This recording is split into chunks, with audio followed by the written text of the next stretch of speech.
ጠቀስኩት። ከዚህ ቀጥሎ አቶ ጃዋር መሐመድ በዚህ ዛሬ ባነሳ ነው ጦርነት እንዴት ይቁም፣ አገዛዝ እንዴት ያብቃ፣ ሰላም እንዴት ይምጣ በዘላቂነት በሚለው ሐሳብ ላይ በሚለው አጀንዳ ላይ ያለውን ሐሳብና ምክረ ሐሳብ ያቀርባል። ጃዋር መሐመድ መድረኩን ወደ አንተ አሻግሬዋለሁ፣ መቀጠል ትችላለህ። አመሰግናለሁ ቴዲ። ሁላችሁም እንኳን በዚህ ተገናኘን። በመጀመሪያ ልጀምር ፈልገው ብዙ የሀገራችን ሕዝብ ይሄን ዝግጅት ለመከታተል ዝግጁ ነበረ። ኢንተርኔቱን በመዝጋታቸውና እድሉ ስለነፈጓችሁ አዝናለሁ። ግን አንድ ነገር ቃል ልግባ። የእኛ ሰው ሲተርት ጤቂ እንዳይመረም ይወፍት ይላል። እልህ ከማር የበለጠ ይጣፍጣል። ይሄን በኢንተርኔት ያላቸው ሞኖፖሊ ይዘው እንዳይቀጥሉ እንሰብረዋለን። ይሄ ቃል እንገባለን። መንገድ እናፈላልጋለን።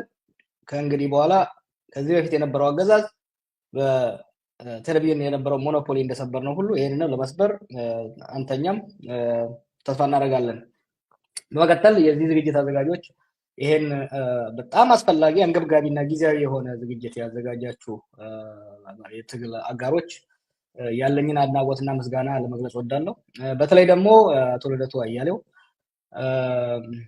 የሀገራችን ፖለቲካ ወላፈን የተቃጠለ ነው የሚያውቀው። ይሄ ወላፈን ሁሉ ከአመት ወደ አመት እየወረደብህ በክረምትና በበጋ በሰላማዊ ትግል ላይ ያለህን ቁርጠኛ አቋም ሳትወላውል እኛ ገና ፍንዳታ ወጣት በነበርንበት ዘመን ጀምሮ እስከዛሬ በመቀጠልህ ያለኝን አድናቆት መግለጽ ወዳለሁ። በተከታይ ደግሞ የኛ ሀገር ትግል የሚገርም ነው።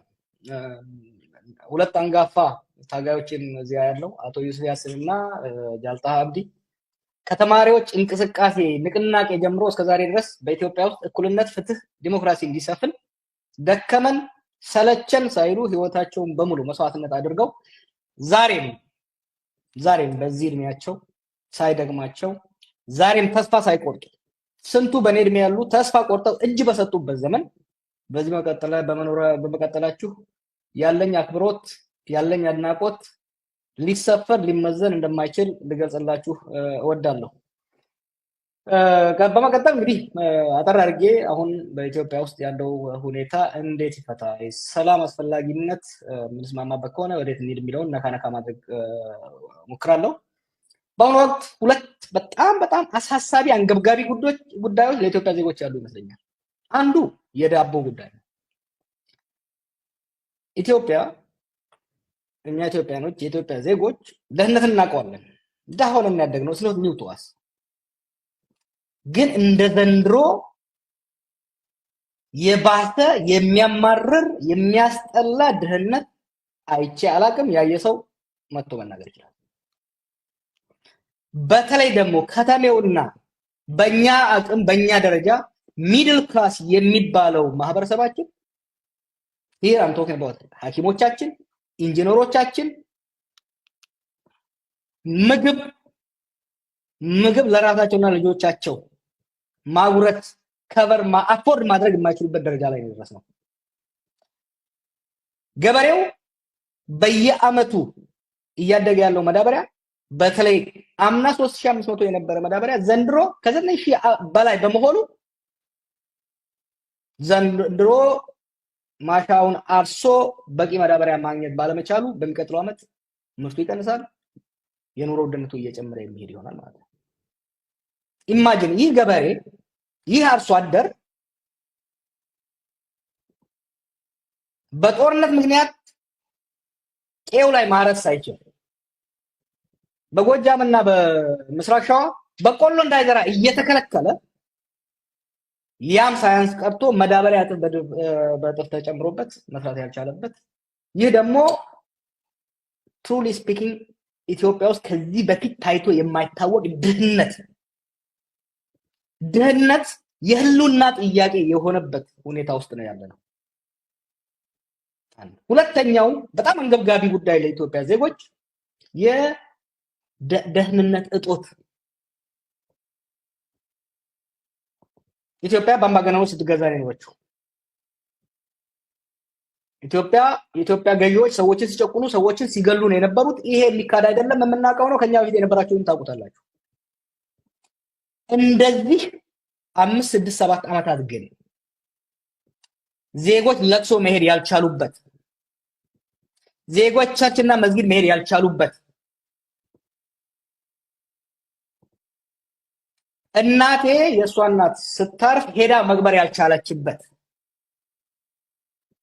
ሁኔታ በኢትዮጵያ ውስጥ ታይቶ አይታወቅም። ከተሳሳትኩ እታረማለሁ።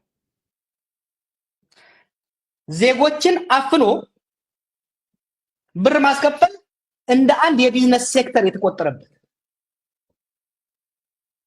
በገጠር ሳይሆን በከተሞቻችን መጀመሪያ ይሄ ነገር በወለጋ አካባቢ ሲጀምር ከዛ ወደ ሸዋ ወደ ጎጃም ወደ ጎንደር ተስፋፍቶ ነጋዴው ከ1 ሚሊዮን ብር በላይ ያለው ነጋዴ በሙሉ ሸሽቶ ወደ ዋና ከተማዋ ሲገባ አሁን ዋና ከተማዋ ስርም ተገብቶ ሰው ታፍኖ ገንዘብ ያስከፍሉታል። ድሮ ትንሽ ሰርቶ ነጋዴ መሆን ትንሽ ሰርቶ ብር መያዝ የሚያኮራ ሾፍ የምታረግበት ነበር። ዛሬ ግን ሰርቶ ትንሽ የያዘ ሰው የሚፈራበት የሚደበቅበት ሀብት ማፍራት ጠላት ጠንቅ የሆነበት ሻሸመኔ ላይ የሆነ ያለውን ጎንደር ላይ የሆነ ያለውን ነገር ጥሮ ላይ የሆነ ያለውን ነገር መረዳት አስፈላጊ ነው። አጠር ስናደርገው የድህነት አረንቋ ውስጥ ነው ያለነው። ታይቶ ተሰምቶ በአገራችን በምድራችን ታይቶ ተሰምቶ የማይታወቅ የድህነት እጦት ውስጥ ነው ያለነው። ለዚህ ሁለቱ what do they have in common? እነዚህ ሁለቱ ኮመን ኮዝ አላቸው። የዚህ ኮመን ኮዝ የእርስ በርስ ጦርነት ሲቪል ዋር ነው።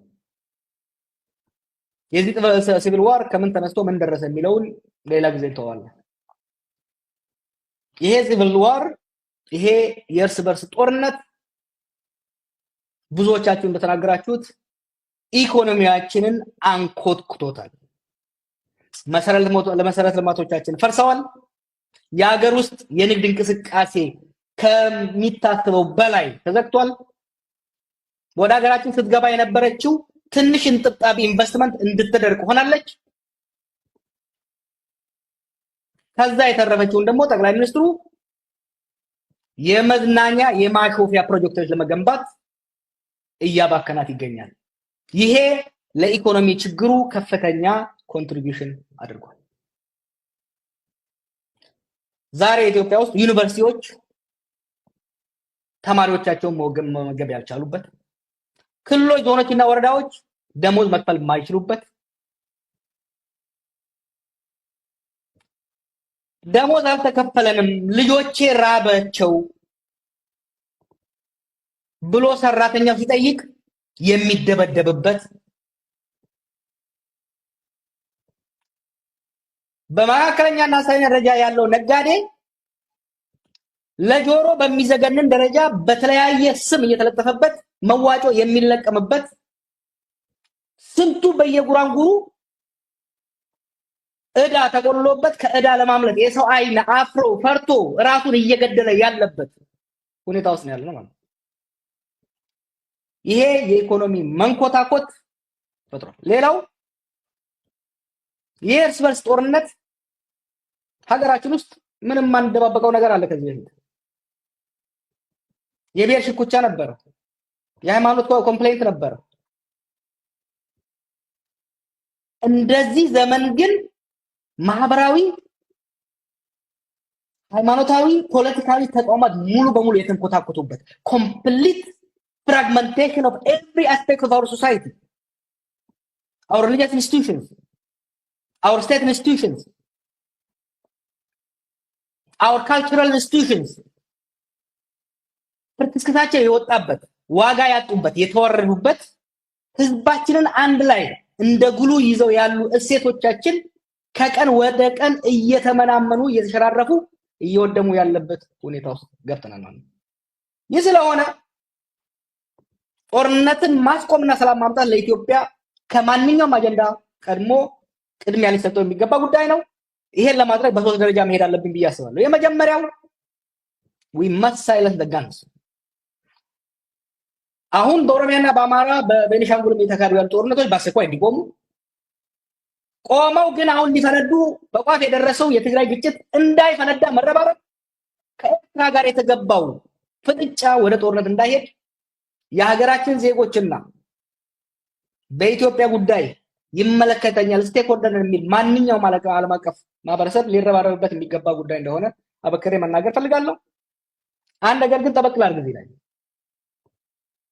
ሰላም ለማምጣት ስንረባረብ ሀገራችንን ለመታደግ ህዝባችንን ለመታደግ ስንረባረብ ጊዜያዊ መሆን የለበትም። ታክቲካል አላያንስ በጸራዊ የሚቋጭ አጭር ርብርብ ሳይሆን ሀገራችን ወደዚህ አይነት አስከፊ አደጋ እንዳትገባ ከዚህ በፊት ሲከመሩና ሲንደባለሉ የመጡ ችግሮች እንዲፈቱ ከእንግዲህ በኋላ የሚመጣው ሽግግር በሽግግር በቋፍ ላይ እንዳለ ይታየኛል። ከዚህ በኋላ የሚመጣው ሽግግር እንዳይጨናገፍ እንዳይጠለፍ ካሁኑ ሰፊ መሰረት ያለው ህዝባዊ ውይይት፣ ድርድር፣ ኒው ሶሻል ኮንትራክት መገንባት ላይ መረባረብ ያስፈልጋል። ይህ ስንል የፖለቲካ ልዩነት ያለን ሰዎች መነጋገር አስፈላጊ ነው። ከጃል መሮና ከዘመነ ካሴ ጋር በትግል ጉዳይ አልስማማም። ከአቶ ገዱና ከደብረጽዮን ጋር ከዚህ በፊት የኢህአዴግ አካል በነበሩበት ወቅት እኔ እዚህ ቆሜ እነሱ እዛ ቆመው ስንተካተክ ነበር። ከልደቱ ጋር ከቴዎድሮስ ጋር በፌደራሊዝም ጉዳይ አልስማማም። ሀገራችንን ሰላም ማስፈንና ጦርነትን ማስቆምን አስፈላጊና ግዴታ ሆኖ ስለሚታይ እነዚህ ልዩነቶቻችን በምንም መልኩ ሊያግዱን የሚገቡ አይደሉም። ሁለተኛው ነጥብ የሰላም ትብብር ስንል የተቃዋሚ ኃይል ብቻ ሳይሆን ከስርዓት ውስጥም ጦርነት ያንገሸገሻቸው የሀገር መፍረስ የተቋም መዳከም ያንገሸገሻቸው ብዙ ዜጎች ስላሉ እነሱም ባላገለለ በጅምላ በማያጠቃ ለሁሉም በር በከፈተ መልኩ መረባረብ ያስፈልጋል። ሁሉን አቀፍ ሁሉን የሚያሳትፍ ህዝባችንና ሀገራችንን የሚመስል ሰላም ለማምጣት መረባረብ፣ ከዛ በኋላ ደግሞ